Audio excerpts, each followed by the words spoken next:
Today I'm going to be interviewing Adam Lancaster and Alison Vincent, both representatives and the hard-working people behind the Sophie Lancaster Foundation. If you don't know who Sophie Lancaster was, the story behind it was a terrible tale of where a young girl was literally beaten to death because she looked different. Her and her boyfriend were savagely attacked in a skate park while they were minding their own business because they were goths.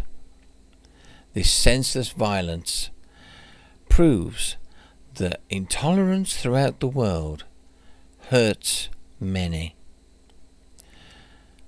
Sophie Lancaster herself was born on the 26th of November in 1986 in Lancaster, which is in the north of England. She passed away from her injuries on the 24th of August 2007, aged only 20, at Hope Hospital in Salford. 5 boys were arrested and 2 were charged with the murder of Sophie Lancaster. They were sentenced to life imprisonment, with the other 3 charged with GBH. The boyfriend of Sophie, Robert McBee, also attacked in the interview who was also injured in the attack. He happily recovered, at least physically, if not entirely mentally. Such scars go deep. Sophie Lancaster, the mother of Sophie, in a way of helping her own grief and to raise awareness and to help stop this senseless kind of violence, set up the Sophie Lancaster Fund in 2007. It delivers presentations and training, and it's developed the Sophie Educational Resource for Schools. The foundation was set up to combat hate and prejudice and intolerance.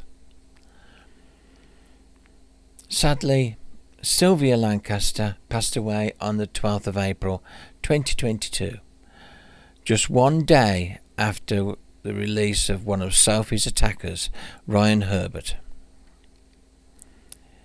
She was awarded an OBE for her amazing work, and she, like Sophie, are leaving behind a legacy of good work. Something good comes out of something so evil. Bloodstock Festival director Adam Gregory named a stage after Sophie. The Sophie Lancaster stage is a pride of place amongst rockers who go to the Bloodstock Festival. It's a way of celebrating the life and the love of Sophie. At this year's Bloodstock Festival, everyone wore pink on the Sunday to commemorate this wonderful young girl. Glastonbury also dedicated the Broad Street stage to Sophie, and Download Festival and the Rebellion Punk Festival also have dedicated the different stages and events to Sophie. This much loved young girl, whose life was sadly cut short, will always be remembered, and let's hope that people learn to tolerate each other and not attack because they look different, sound different, or even just think differently to others around them. Here's Adam and Alison from the Sophie Lancaster Foundation. Afternoon, Alison. Sorry, I'm struggling to join you there. How's that working? That's brilliant. Thank you so much. Carrie, lovely to meet you. Is it Carrie or Likewise. Carrie Anne? Carrie Anne. Carrie Anne, lovely to meet you. Thank you so much for taking the time to talk Thank to you us for today. asking to speak Really to good us. of you. No, very welcome. I wanted to talk to you because You're right, Adam. Yeah. a lot has happened, hasn't it, since the really sad passing of Sophie Lancaster, and the foundation has come a long way, and rightfully so. I just really wanted to touch base with you and see how things are going with the foundation now. Okay. Adam, do you want to start or do you want me to? Yeah, I think this year's probably been one of the foundation's toughest years. Obviously, with losing Sylvia, that's had a massive impact on everything, really, from family life to work life, because it's also intermingled and entwined with everything.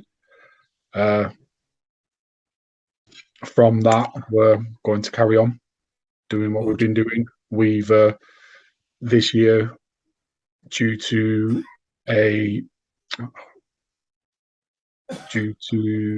can't remember the word, Alison. We're going to talk about the hate crime survey. I was exactly going to talk about the hate crime. Yeah, I thought you were. The law commission, I think, is what you're looking for. Yeah, due to the law commission survey they did, we've taken it upon ourselves to try and find out, are people getting attacked due to being alternative? If they are, whereabouts are they being attacked in the country?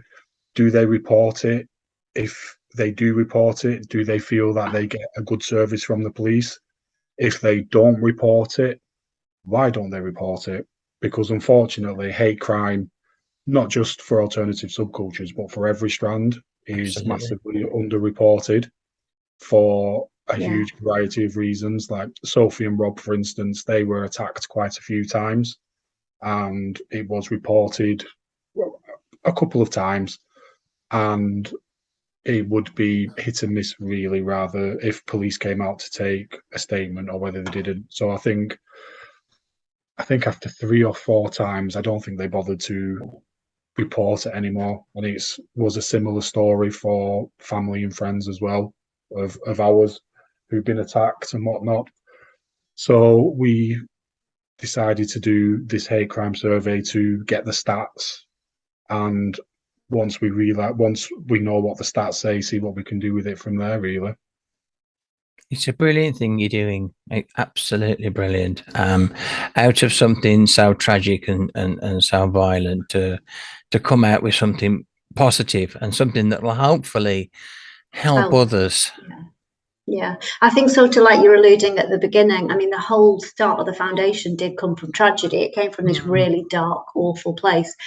And when Sophie was in hospital and Sylvia in presentations, obviously it's Adam's mum, so it is very close to home. We're talking about really dreadful personal tragedy. But Sylvia always says, and it always used to break my heart, I decided there and then it was all about, because it's what they look like, because they were alternative, and I knew we had to change people's minds. We had to explain that just because you're alternative or your look is different or you've got your own vibe about your own music or your own fashion or however you present, we've got to get people to understand that it's actually all right to be you, and there's nothing to be afraid of about being alternative. And it's that difference we should celebrate. And she said, and this is the bit that always makes me upset, made me sad. And she said, what you've got to remember, of course, is at that point, Sophie wasn't meant to die. No. And so while she was sat there with Adam and obviously Sophie's dad, and they were thinking, God willing, she was going to get better, she actually was thinking even then, this has got to stop. And obviously when that turned into tragedy, and very sadly that didn't happen that way, and she wasn't able to take Sophie into schools with her, she did it anyway.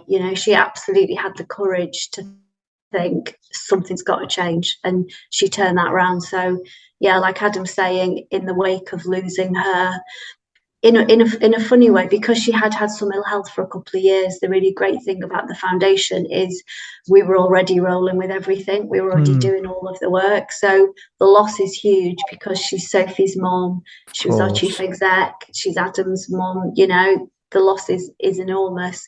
But in terms of us delivering the work, Adam doing presentations, doing education, being in school, I'll work with the police, the law commission, that's already in motion. We've all been doing that for the last God knows how many years. So to some extent, you know, we don't have to gear ourselves up to start again. We're just carrying on doing what we're doing. It's just very sad we're doing it without Sylvia. Yeah. It's what Sophie would have wanted. That's the main thing. Yeah. You've been well supported amongst the rock and metal community. I mean, you know, bless her, the Sophie stage it takes pride at place at one of the most prestigious rock festivals in the UK. Do you feel though that it's a shame that whilst the alternative and rock community are fully behind this and fully saying absolutely, this has got to stop, because how do you define alternative? You know, one person's alternative is another person's normal. Do you wish that like rap festivals and generic pop festivals and raves and things would also take on this message, and wish they would have a Sophie stage? Do you want to answer that first, Adam? Yeah, I mean, we'd love to branch out into other things like that and go to Leeds Festival, for instance, is a big one. I used to go to Leeds festivals I think I went to my first one in 2000, and I went for 7 years straight, I believe, and then I said I'd never go back because it's really not the best festival. But then I always ended up going back because somebody was on, and then obviously it's just recently finished, and there's been a lot of reports of like tents burning and people being stranded and belongings stolen and things like that. And unfortunately, that's just Leeds Festival. That's just the way it is. So for places like Leeds Festival and Reading and things like Creamfields and things like that, they are places that we would love to go and love to have stalls and love to talk to people. I think, unfortunately for us, there's just three of us. Yeah. You know, there's myself, Alison, and Dina. I think some people think that we are this massive organisation, and we're not. We're just three people. So while it is something that we would love to do, and it would be good to get out there and speak to the people who are not maybe aware of us as much as going to like Bloodstock or Download or Whitby or Rebellion, maybe next year, if we have some more volunteers, we could do something like that. Yeah, I do hope you do, because you're very modest when you say it's just us. I think the work that you've done for a small group of people is nothing short of astonishing. And you put other organisations who claim to fight against discrimination, and you put them to shame because you've actually gone out there and raised awareness of something that is a very serious issue. Unfortunately, our government and world governments, for example, it just seems to fall on deaf ears. Do you think? Yeah. Well, I think the point that Adam mentioned about the hate crime survey is really important in that. And we do have connections in people who make policy, who steer the government for hate crime, who support us massively. They can only go so far. And if the government choose not to listen, or, you know, we've got a government who might not engage in this area at all, then in one sense, as you say, you could think our hands are tied. The thing for us that's really important is we've started getting the responses into this survey. We're going to run it to the end of October.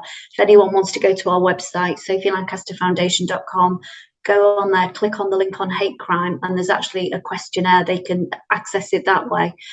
The really brilliant thing is, again, I sound like I'm very emotional. I always say it breaks my heart, but you read these people's testimonies of how they've struggled and suffered and what's happened. And you can see they've said things like in school where teachers might have said, you know, it's awful you're being bullied, but let's be honest, if you look like that, you're bringing it on yourself.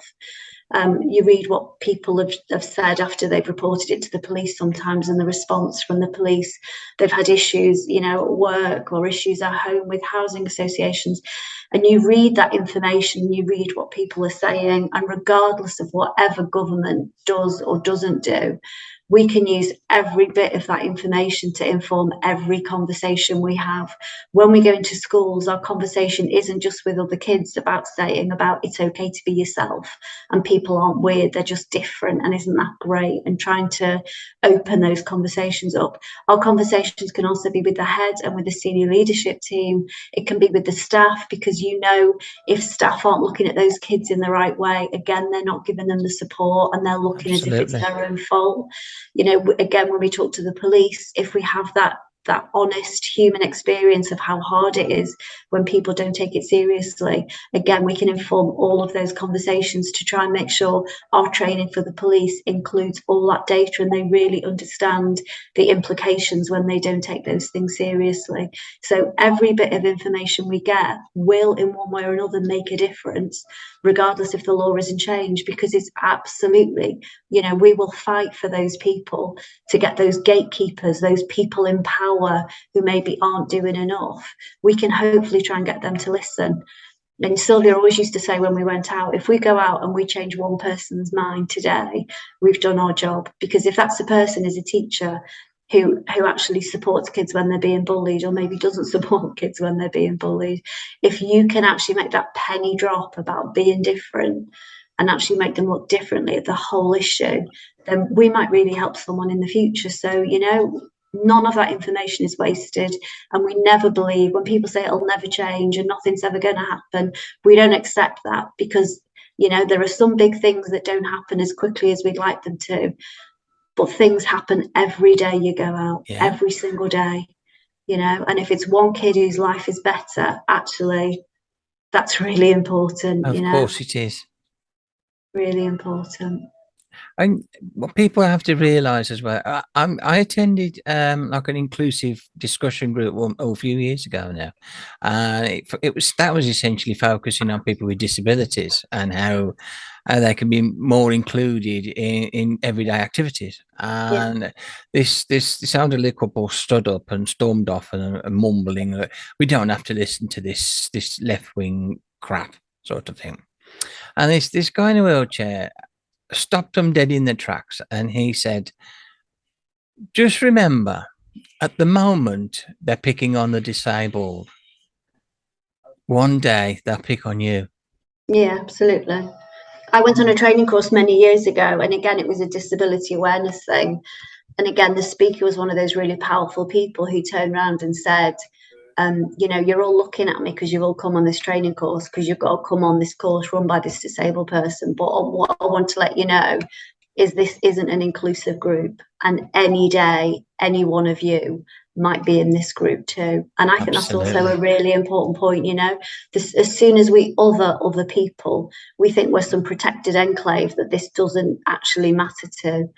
And of course it does. And there's that really famous quote, isn't there, for who the bell tolls, it tolls for you. Because, for one person's death, that is a tragedy for humanity. And if we're human, we all have to take that seriously. And it's the same thing with discrimination. I'm a huge believer, if you don't want to be discriminated against, you can't spend your time discriminating against other groups of people. That's right. You don't have to agree. Adam does a brilliant thing in schools when we talk.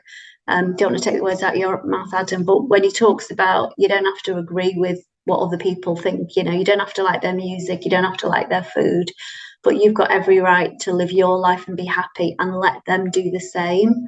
So, we completely reject this idea of wokeism that, in terms of being tolerant, you're all being snowflakes. As far as we're concerned, that's really brave and it's really strong, and you don't have to like it. There are things, there are things that we won't like, but actually you get on with your life and enjoy it and be happy and let everybody else do the same. So I think that's our mission. That's the one thing I think my mum never wanted us to be, was to be like the thought police, as she used to call it. It was never a case of, well, you have to like them because they're different, or you don't have to like anybody, like Alison said. You don't have to. You really don't. And we say that to the kids, you know, but it's what you do with that dislike that's important. Don't have to shout at anyone or be horrible to anyone or throw anything at anyone or attack anyone in the streets or anything like that. You know, you just live your life just as happily. Yeah. I think kids and adults as well sometimes miss that bit. They think that if you don't like someone, that you have to be horrible to them, and it's really not the case at all. Do you feel that the whole COVID thing has made people even more isolated and more?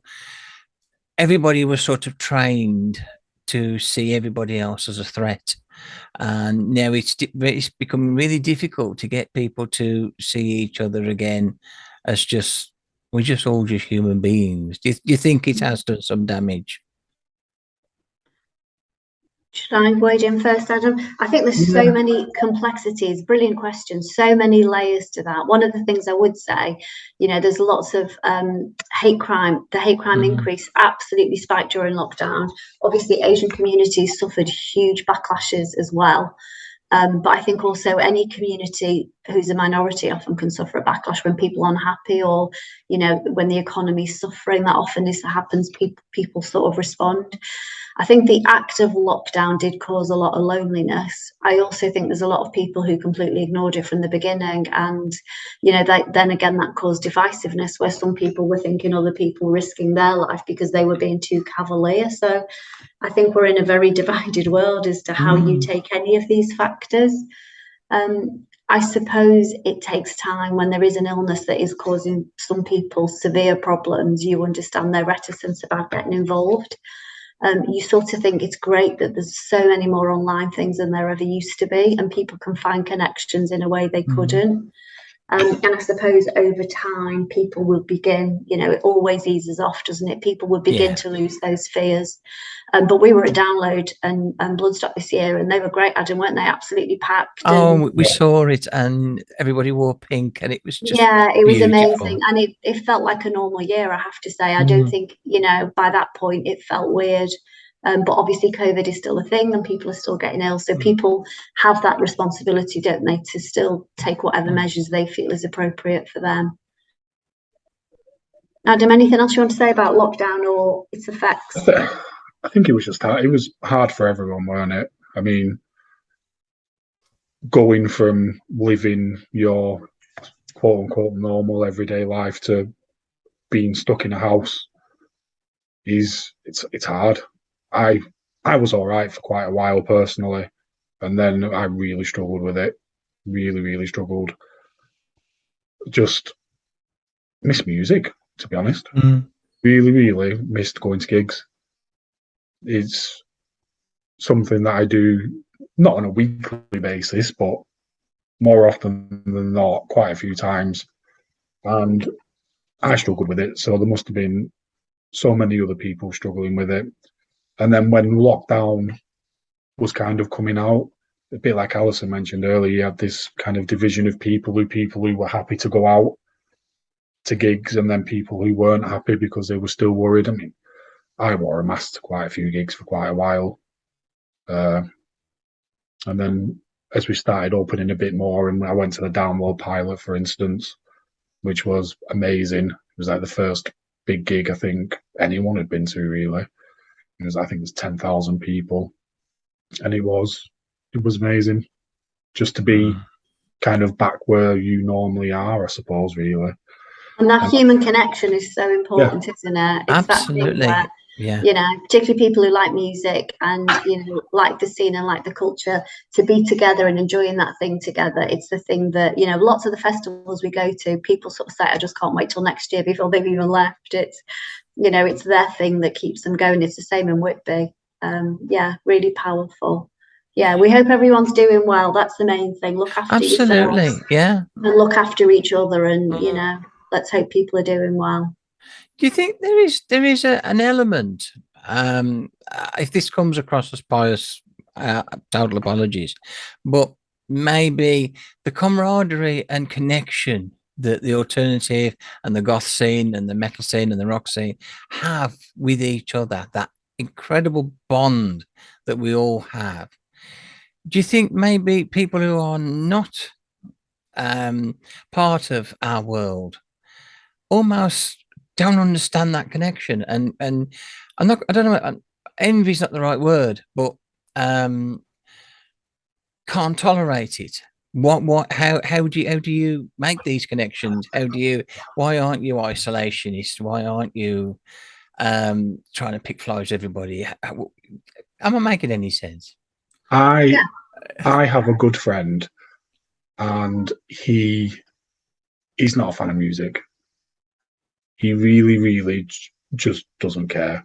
He doesn't like rock. He doesn't like metal. He doesn't like what's in the charts. If you ask him his favourite band, he's really not bothered. And I don't get it. No. I really don't get it. Every time we talk about music, he just he's just not bothered. But then he loves football. He's as passionate as football as I am about music. So then when we talk about football, I don't really care about football. It's my turn, and I don't care about Tottenham. I don't even know who half the players are these days anyway. So I think, like, I suppose, other genre of people, whether you're a football fan or whether you're a rap fan, I do think they have the same camaraderie. Yeah. But I think because it's not something that we're exposed to, we never really see it. I mean, I go to some rap gigs. I mean, I only ever go to 2 really, and I love it. But because I'm not part of, I suppose, that crowd really, because I wouldn't class myself as a fan of rap music. I like 2 people, and that's it. I'm not really integrated into it, so I don't really know a great deal about it. I mean, when I go see rap, it's all like tracksuits and trainers and things like that, and I show up with my patch jacket on and things like that, and it's nobody says anything and nobody cares. But it's not something I know a great deal of, so I do think there is that same thing, but because we're just not exposed to it, we don't really see it that often. I think what occurred to me when you were talking about that inside and outside and that understanding or not understanding communities, we obviously had a massive storyline with Coronation Street last year, which was when they had the Nina and Seb storyline. And they approached the foundation quite a long time ago now, I mean, years and years ago, to say, could they do it? And then they worked with us on developing the scripts. And we actually met with the actors, and Sylvia did her presentation, so they understood from her perspective what that really felt like. And they were really respectful about the whole story, which is why we did it. But one of the things that really mattered to Sylvia is the character, the Nina character, who was introduced as a goth. They brought her in for a long time before the attack happened. And initially when she appeared, there was a couple of comments on social media in like very mainstream audiences, you know, she's a bit weird, isn't she? Or have you seen her and whatever, but not much, a few mumblings. But then over time, as the character embedded in it, they really loved her. They loved her as a character, which meant when the attack happened, people saw that attack for what it was. They saw this really beautiful, innocent young couple just out together, having this awful thing happen to them. Whereas if you're not connected and you don't see that she's lovely and they're adorable, if you just see that as the headline and you see goth couple, or you see a picture that you think is scary because their clothes or their makeup frightens you, you don't get the actual horror of that attack. And so it was one of the first times in media we really felt they gave an alternative character a real chance to be seen and to be understood a bit more. And I think maybe it's turning that outsider's view into a much more insider's view. That's really where change begins to happen. Absolutely. Where you can understand, you know, a little bit more about the motivations of a character, and just because they look different or they're into different things, they're not frightening and it's not dark. And that really mattered to her. And in social media, if you looked, you know, vast array of Corrie fans who weren't necessarily our followers, it did absolutely change mindset. That really did. People began to see alternative people, or some people did, should we say, in a different light, and that was really important. So I think maybe it's making some of those things that are usually internal, maybe it's making them more public and more external, and people embracing that a bit more, maybe. But yeah, there's a great camaraderie and it's wonderful. And I guess, as Adam's saying, anything that you're passionate about when you're with your people that you all really care about, you know, there's no sort of buzz like it, is there? It's No. just life affirming. Yeah, and when someone's trying to criticize you about it, it's like, well, really, you need to experience it to know Yeah, what yeah, it's like. If it's not for you, it's not for you. yeah, But I do agree with what you're saying, like the plot line in Coronation Street. Do you think that the media, like TV and movies, and everything, really does now have to step up and portray alternative and goths and rockers and anybody who are the outliers, if you like, as just normal people who get on with their lives and they fall in yeah. love and they fall out of love and Yeah, I think so. I think that's true for lots of minority groups, isn't it? I think, and absolutely. I think it will depend on how well it's done. I suppose it depends on how big their budget is, how clever the writers are, how committed they are, because we've all seen things with like a cardboard script where they introduce a token character for half an hour because they want to use them as a lazy reason to explain something. So, you know, if you've got somebody and you want them to seem like they're dark and they're scary, then it's really easy to have someone in a leather jacket or somebody riding a biker or whatever.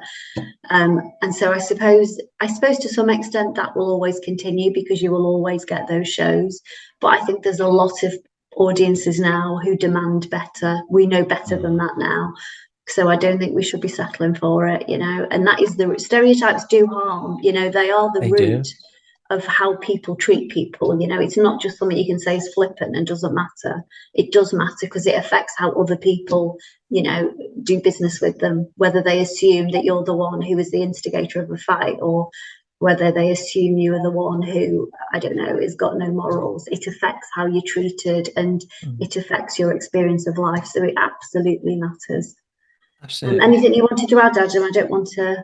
No, you're all right. Yeah, I remember back when it was, there still are a lot of shootings in American schools, unfortunately, aren't there? But around Columbine, and it was all Marilyn Manson and things like that. And if it's not Marilyn Manson, it's video games, and if it's not video games, it's films and things like that. But it's always the goths, and it's always the alternatives who are brought up with everything, really. I mean, I say it now in schools. My little kid is thankfully less obsessed with Trolls at the moment. She went through a phase of watching it like every day, maybe 2 times a day. But in Trolls, I think it's Trolls World Tour, the bad Trolls are the rock Trolls. So like they're all with the little guitars and mohawks and things like that, and they're off causing havoc or whatever it is they're doing, stealing the guitar strings or something along them lines. But the bad Trolls are the goth Trolls, basically. Yeah. So that's even from like a young age, kids are getting told that. Yeah, lazy. It's lazy stereotyping, and it does do harm. It does do harm. On a final note, let's talk a bit about music venues now. I mean, they've got their own fair share of problems at the moment, but do you think they could do more to help you and to help the people that come to their venues and the people that would like to come to their venues but are frightened? They're frightened of what they might receive when they go outside or while they're waiting outside. Do you think venues need to work harder to make people feel that they are safe?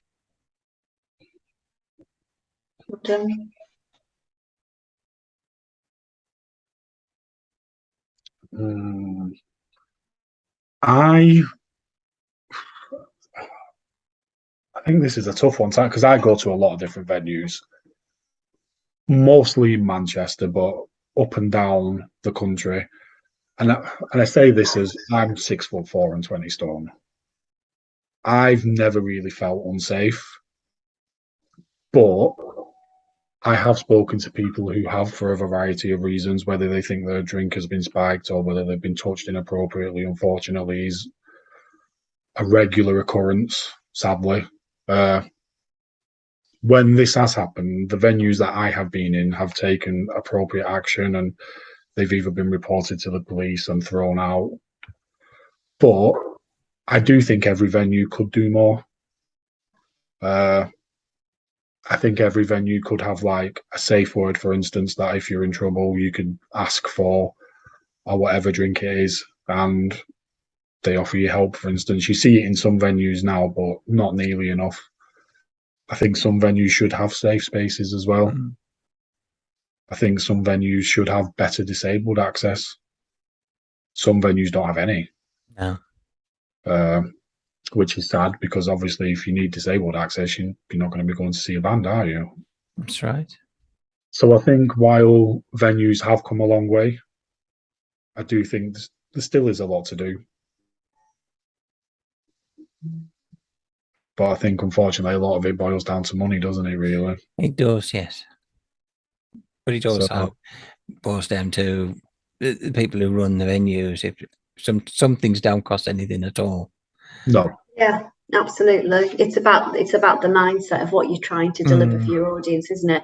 And I think also maybe there might be better ways for people to get together to actually make their voices heard a bit louder, because I think when you're on your own and really struggling with it, it's very hard to make an impact, isn't it? But if there could be some sort of charter that was all about safe spaces and equality and about access, and it's something lots of venues could be seen to be signed up to, even if that just makes good business sense for them, if it does deliver better experiences for people, then that, you know, that would be great, wouldn't it? It's a fantastic idea. It truly is. There you go then. We'll get cracking with that next week. Well, if there's anything ROX Network can do regarding promotion stuff and advertising, and thank you, always let us know and we'll do all we can. But links will be below as well for the Sophie Lancaster Foundation, and where people can get involved and do the do and support you guys, because the work you're doing is simply stunning.